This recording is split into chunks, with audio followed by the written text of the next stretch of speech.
Meu nome é Rubens Musi, esse é o vídeo 2 da série Confissões de um Teólogo Evangélico. Não perca o vídeo anterior. Nós vamos falar agora mais, nesse vídeo, sobre por que nós, evangélicos, somos tradicionais. Ou melhor, podemos parecer ser muito conservadores até mesmo.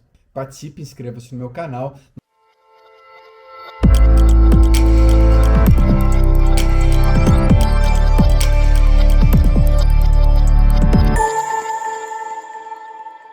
Por que nós, evangélicos, os protestantes, somos conservadores, tradicionais e até mesmo demasiadamente?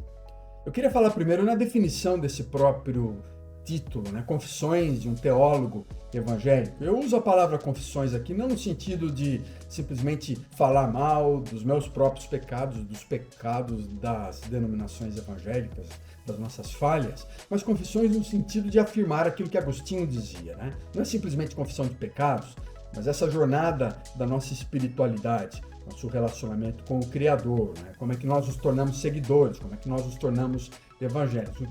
O que significa isso? Não apenas reclamar, não estou apenas aqui para falar mal dos evangélicos. Confissões, mas é também pessoal, meu lado humano. Confissões de um homem, de um pastor, de um teólogo. Estudei também, pesquisei, fiz mestrado, doutorado nos Estados Unidos, estou terminando o segundo doutorado na Europa. Isso não quer dizer nada que eu seja melhor do que... talvez eu entenda um pouco mais do que muitos desses que se chamam teólogos nas redes sociais aí falam de teologia. Tem grandes números de seguidores, inclusive, mas não entendem muito daquilo que estão falando. Então abre o olho, cuidado com aquilo que você assiste, né? De qualquer forma, eu sou evangélico. Então, são confissões de um teólogo evangélico. Eu venho de berço presbiteriano, filho, neto de presbiteriano, eu não contei no vídeo anterior, mas há uma história que eu vou contar ainda sobre a minha própria família ter me consagrado ao ministério pastoral antes de eu nascer. Eu nunca soube disso, mas depois que eu estava no seminário eles me contaram essa história, mas isso fica para outro vídeo. Mas a palavra, que é um sentido muito amplo do evangélico, que vem de origem americana, evangelical, que significa aquele adepto a movimentos de despertamento, de avivamento que aconteceram no século passado, que vieram nas suas origens dos Estados Unidos. Inclusive, eu já falei como eu participo de organizações que conhecem muito bem esse mundo evangélico americano. Também já morei lá há alguns anos. Mas eu falarei sobre essa influência teológica do protestantismo, desse mundo evangelical, que tem causado muitas preocupações de quem nós somos, por que somos tão tradicionais às vezes, por que somos conservadores. E o primeiro ponto dessa série é que é um diálogo aberto com líderes, com pastores, muitos de vocês que me conhecem, inclusive, professor de seminário, faculdades teológicas e cursos que eu já dei como missionário da CEPAL. Você sabe quem você é e você entende que também o meu diálogo tem sido muito forte com esses líderes, homens, mulheres, seminaristas, missionários, pastores e líderes dessa igreja evangélica brasileira. Mas eu acho que tem muitos de vocês interessados que talvez não sejam evangélicos, que queiram entender um pouco melhor daquilo que nós somos. Essa não é uma conversa sobre política, as minhas lentes são teológicas. É claro que a influência do mundo evangélico na política brasileira é visível, a gente tem que entender por que nós fazemos isso a partir da nossa história teológica, né? É uma análise razoável, pelo menos de alguém que trabalha há algumas décadas nessa área da teologia. E eu sei claramente, nós falamos dos dados no vídeo passado, vale a pena você mergulhar no vídeo anterior para entender um pouquinho essa evolução do crescimento da igreja evangélica nas últimas décadas. Mas os evangélicos brasileiros, eles sempre priorizaram essa conversão inicial, essa vinda para a sua igreja, entrar nas nossas igrejas, vamos crescer. E subestimamos muitas vezes o crescimento de profundidade, aquele crescimento interior. Os evangélicos cresceram rapidamente, nós vimos, na década de 90, por exemplo, 3 vezes mais rapidamente que o crescimento da população brasileira. Em 2020 já, os dados, nós esperamos o censo, talvez tenhamos chegado a 65 milhões de pessoas que foram grandes apoiadores da direita, do pensamento de direita tradicional no Brasil. Inclusive adotaram esse discurso muito político, inclusive nas igrejas evangélicas, das quais eu faço parte então. Mas é uma importante análise que precisa ser feita, uma análise mais crítica, sugerindo uma falta de integridade, responsabilidade, profundidade na prática do cristianismo. E isso já nos últimos 15 anos eu tenho estudado como professor de faculdade teológica, como missionário da CEPAL. As igrejas evangélicas cresceram rapidamente demais de uma forma muito rasa, usando as próprias palavras de um John Stott ao avaliar, analisar a igreja evangélica africana, como ela cresceu como um grande rio, com milhares de quilômetros de profundidade, mas apenas com 2 centímetros.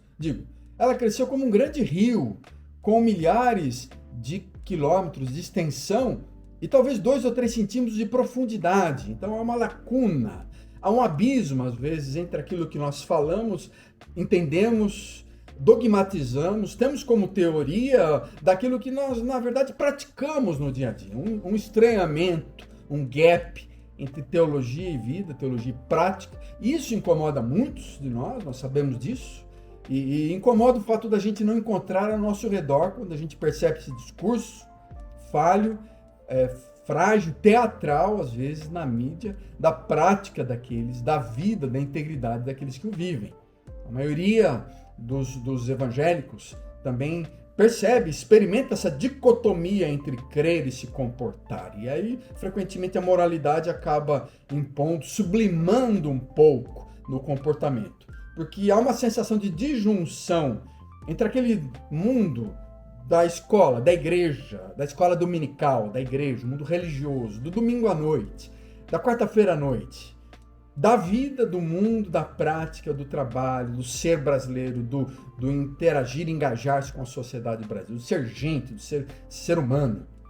E isso gera nas comunidades evangélicas, em muitas das igrejas, que são orientadas para a prática, para a vida, mas teologicamente elas são muito, muito finas, experimentalmente sem um conteúdo de vida, de piedade, de ser, de alguém que entende, que vive a vida como um ser humano pleno, não é? Doutrinariamente, às vezes, muito robusta, com muitos dogmas, mas na prática anêmica ou superficial. Então há uma crítica por aqueles que estão dentro e fora, especialmente quem está fora de um movimento, compreender que esse cristianismo, que esse mundo evangelical não é meramente esses conceitos intelectuais, esses dogmas, essa moralidade, esse conservadorismo, e às vezes ele está muito distante do mundo real, e, portanto gera frustrações, uma infelicidade enorme, e você percebe a vida de muitos deles que são uma decepção, né? Mas em resposta a isso, há nas últimas décadas o ressuscitar, o reencarnar, ressurgir, não é? De uma teologia protestante bem conservadora, de origem americana, especialmente vindo com os vários modelos de igrejas, de comunidades, das nossas conferências, inclusive dentro da minha própria organização. Nós imitamos, clonamos vários movimentos que tinham origem americana, de grandes igrejas nos Estados Unidos. Tentamos clonar, tentamos importar esses modelos dentro da igreja evangélica brasileira. Para muitos desses evangélicos, nós nos distanciamos, especialmente dos pensamentos bíblicos do cristianismo, daquele protestantismo europeu que foi para os Estados Unidos. Nós não estamos experimentando mais aquilo que um John Knox experimentou na igreja quando ela nasce evangélica, pós-reforma protestante. Nós não estamos vivendo nos padrões reformados vividos pelos puritanos, pelos cristãos americanos do século XVII, peregrinos, né, que foram para a Nova Inglaterra. E, portanto, ser evangélico hoje é resgatar um pouco desse movimento de renovação na sociedade, um reavivamento, um avivamento espiritual, que há um lado muito bonito de ver quando você estuda, analisa esses movimentos de uma espiritualidade genuína que durou, às vezes, alguns anos, não é? Mas é muito mais complexo quando a gente tenta ressuscitar uma consciência moral do século XVII, um movimento reformado do século XVI, e trazer para o século XXI sem uma análise muito clara dele, sem uma compreensão do que presta e o que não presta. Mas há uma recuperação muito forte dessa teologia protestante reformada da Europa, especialmente dos Estados Unidos. Isso resultou na tradução, gente, no mundo evangélico, de centenas de livros que foram escritos, especialmente por americanos, igrejas conservadoras, tradicionais, para o português. Centenas e centenas de livros têm sido escritos nas últimas décadas de representantes de igrejas dos Estados Unidos. Nos últimos anos, como por exemplo do John Piper, do Paul Washer, você tem livros do Mark Johnston, do Mark Dever, e aí vários testemunhos que você percebe nos sites populares, reformados, monergismo, a escola de Charles Spurgeon, neopuritanismo, neocalvinismo, um resgate de uma teologia reformada protestante, que acontece nos últimos 20 anos. Na semana que vem, eu vou falar um pouco mais da história desse protestantismo. Inscreva-se, participe, não perca o terceiro vídeo dessa série.